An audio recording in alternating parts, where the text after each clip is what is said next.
దేవుని గూర్చి అర్థం కావాలంటే మన శరీర అవయవాల నిర్మాణము వాటి పనితీరు దగ్గర నుండి దేవుని వరకు ఆలోచించాలి. మనిషికి దేవుడు అర్థం కాలేకపోయినా దేవుళ్ళను మాత్రము కలిపివేస్తూ అందరి దేవుళ్ళు ఒకటే అంటాడు. మనం కలిపితే కలిసిపోవడానికి ఆయన నీళ్ళలో పాలనుకుంటున్నారా?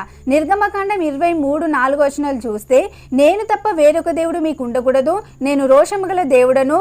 ఒకసారి వచనమును చదవండి. బైబిల్ నందు దేవుని మనస్సు తెలుసుకోక అందరి దేవుళ్ళు ఒకటే అనుటకు సరికాదు. యెషయా గ్రంథం 44:24 యెహోవానగు నేను సమస్తమును జరిగించువాడను. మనిషికి బ్రతుకు నేర్పించింది దేవుడే. అందుకే దేవుడు ఎక్కడ ఉన్నాడు, ఎక్కడి నుండి వచ్చాడని ప్రశ్నించి తెలుసుకున్నటకు గుండు సూదితో మహాపర్వతాన్ని త్రవ్వినంత కష్టమైనదిగా భావించాలి. దేవుడు కలిగించిన మెదడు దేవుడిని ప్రశ్నిస్తున్నాడు. దేవుడు కాలం లేనివాడని కీర్తనలు 102:27 చూడొచ్చు. పరిమితి కలిగిన ఆయుష్ ఉన్నవాడు కాదు. మనలాగే దేవుడు వచ్చి ఉంటే ఆయన దేవుడు ఎలా అవుతాడు? మనిషి తన కళ్ళతో చూడలేనివి, తన ఆలోచనకు అందనివి చాలా ఉన్నాయి.